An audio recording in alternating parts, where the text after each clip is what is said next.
आप सभी का स्वागत है चंद्रशेखर मैथ्स क्लासेस में। आज हम आप लोग के सामने प्रश्न बैंक 2024-25 छत्तीसगढ़ कक्षा 10वीं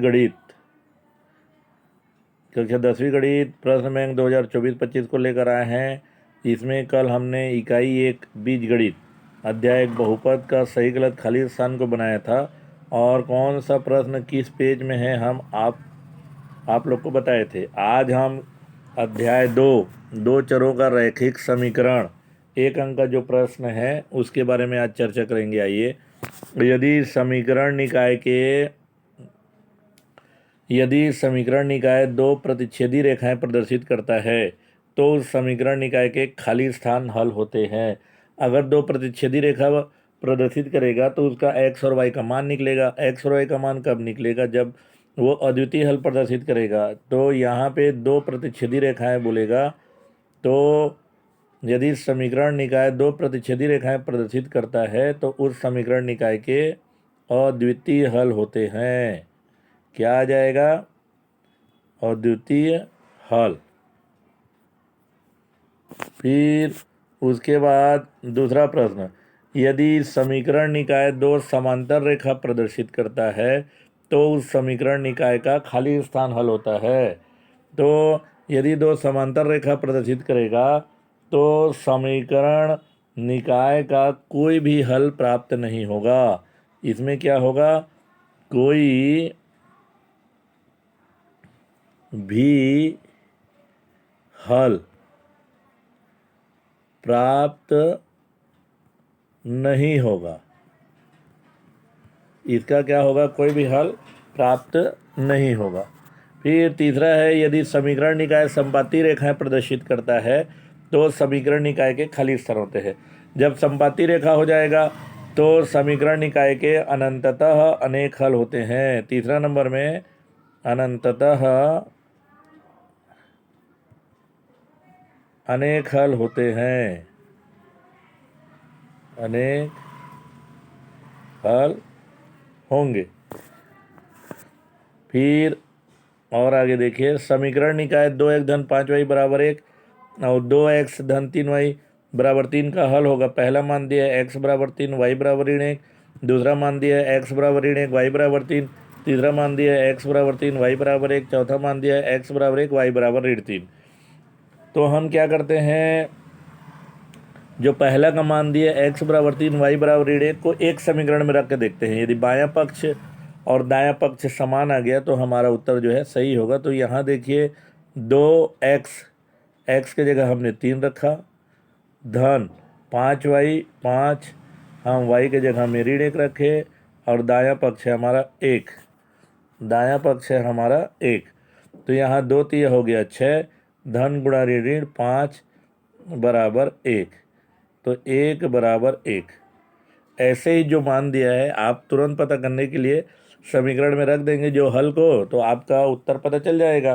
तो देखिए हमने क्या रखा, x बराबर 3 y बराबर ऋण 1, 2x धन 5 y बराबर 1 में रखा। तो 2x यानी 2 गुणित 3 धन 5 y का मान ऋण 1 बराबर 1, 2 3 6 धन 5 एकम 5 बराबर 1 और धन गुणा ऋण, तो 6 ऋण 5 बराबर 1, 1 बराबर 1। तो हमारा जो है सही उत्तर हमारा ये वाला हो जाएगा, x बराबर 3 y बराबर ऋण 1। फिर और आगे बढ़ते हैं, समीकरण निकाय a1x प्लस b1y बराबर c1, a2x धन b2y बराबर c2 का अद्वितीय हल होगा यदि। अद्वितीय हल का क्या कंडीशन है? 4 ठो कंडीशन दिया है। देखिए, a1/a2 बराबर b1/b2 बराबर c1/c2। दूसरा, a1/a2 बराबर b1/b2 बराबर नहीं है c1/c2। तीसरा है a1/a2 is not equal to b1/b2। और डी नंबर दिया है a1/a2 बराबर नहीं है b1/b2 बराबर नहीं है c1/c2। हम जानते हैं कि अद्वितीय हल का कंडीशन कौन सा होता है? ये वाला होता है, सी नंबर, a1/a2 बराबर नहीं है b1/b2। फिर और आगे बढ़ते हैं, छठवां नंबर का प्रश्न देखिए, समीकरण निकाय a1x धन b1y बराबर c1, a2x धन b2y बराबर c2 के अनंततः अनेक हल होंगे यदि। अनेक हल का क्या कंडीशन है? अनेक हल में तीनों बराबर हो जाता है। तो इसमें देखिए, पहला दिया है a1/a2 बराबर b1/b2 बराबर नहीं है c1/c2। दूसरा, a1/a2 बराबर नहीं है B1/B2, तो ये भी नहीं होगा। हमारा जो तीसरा नंबर दिख रहा है A1/A2 बराबर B1/B2 बराबर C1/C2, ये हमारा अनंततः अनेक हल का सूत्र है।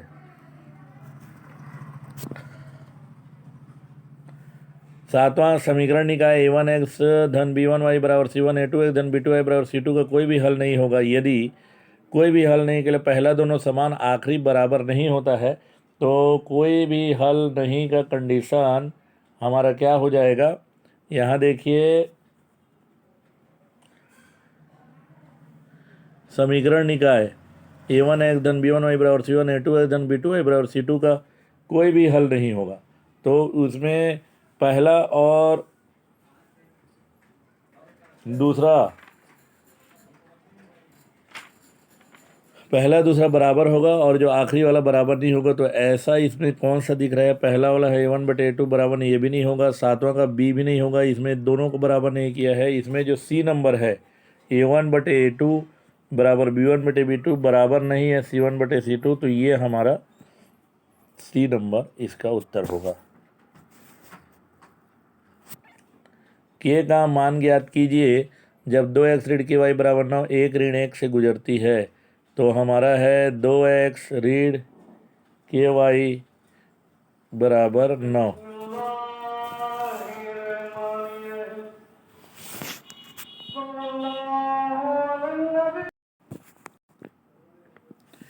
यहाँ हमारा प्रश्न है कि का मान क्या होगा यदि सरल रेखा 2x ऋण KY बराबर 9 बिंदु 1 ऋण 1 से गुजरती है। तो हमारा है एक सरल रेखा 2x ऋण KY बराबर 9, x के जगह में 1, y के जगह में हम ऋण 1 रखेंगे।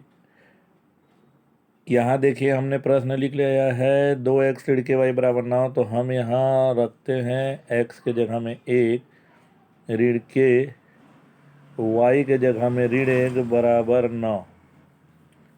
अब 2 1 कम 2 ऋण ऋण धन 2 धन के बराबर 9 हो जाएगा। ये क्या होगा 2 + k बराबर 9। अब 2 को इधर पक्षांतर करेंगे, k बराबर 9 ऋण 2 यानी 7 आ जाएगा। तो यहाँ 2 + k बराबर 9, तो k = 9 - 2 = 7। तो जो 7 है वो हमारा उत्तर है।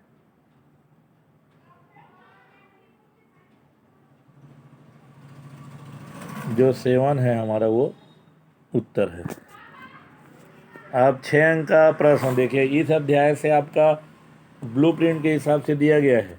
यहाँ जो 6 अंक का प्रश्न है मैंने अपने प्लेलिस्ट में भी डाला हुआ है प्रश्न बैंक करके, उसमें ये बहुत सारा गणित बना हुआ है, आप देख सकते हैं। 5 वर्ष पूर्व मेरी आयु मेरे पुत्र की आयु की 3 गुनी थी। 10 वर्ष पश्चात मेरी आयु मेरे पुत्र की आयु की 2 गुनी हो जाएगी। मेरे व मेरे पुत्र की वर्तमान आयु ज्ञात कीजिए। ये आपको बुक का पेज नंबर 56 में मिलेगा। 56 में आप टिक लगा सकते हैं, इसको पढ़ सकते हैं। दूसरा प्रश्न है, दो संख्याओं का अंतर 14 तथा उनके वर्गों का अंतर 448 है, संख्याएं ज्ञात कीजिए। ये प्रश्न भी आपको बुक के पेज नंबर ये आपका बुक का पेज नंबर 56 में मिल जाएगा। दो संख्याओं का गुणनफल 45 है तथा उनका योग 14 है, तो संख्याएं ज्ञात कीजिए। ये आपका ये भी 56 नंबर पेज में ही है। ये वाला गणित भी आपका 56 नंबर पेज में आप प्रश्न बैंक करके टिक लगा सकते हैं। फिर एक अगला प्रश्न है, 10 वर्ष पूर्व सुनील व विनय की आयु का योग उनके पिता की आयु की 1/3 थी। यदि सुनील विनय से 2 वर्ष छोटा है और दोनों की आयु का योग उनके पिता की आयु से 14 वर्ष कम है, तब सुनील विनय और उनके पिता की वर्तमान आयु ज्ञात कीजिए। ये जो चौथा नंबर का प्रश्न है ये आपका पेज नंबर 48, ये जो प्रश्न है आपका बुक का पेज नंबर 48 में मिलेगा, 48 में। फिर 2 अंकों वाली एक संख्या का 7 गुना अंकों को पलटने पर बनने वाली संख्या के 4 गुने के बराबर है तथा संख्या के अंकों का योग 3 है, तो वह संख्या ज्ञात कीजिए। ये आपका बुक का पेज नंबर 50 में, ये वाला जो प्रश्न है बुक का पेज नंबर 50 में मिल जाएगा। आप इसको हल कर सकते हैं।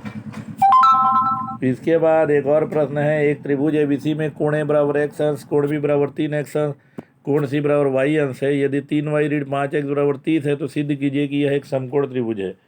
ये बुक में आपको ये वाला प्रश्न जो है पेज नंबर 52 में ये प्रश्न दिया हुआ है, आप इसको टिक लगा के हल कर लीजिएगा। फिर कक्षा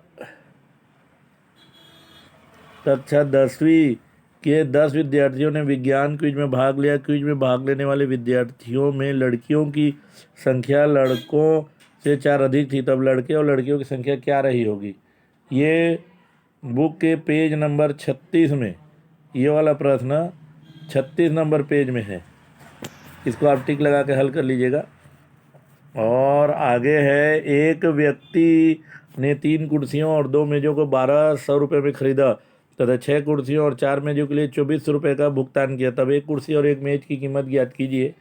ये आपका पेज नंबर, ये वाला गणित जो है बुक के पेज नंबर 40 में मिलेगा, इसको आप टिक लगा के हल कर लीजिएगा।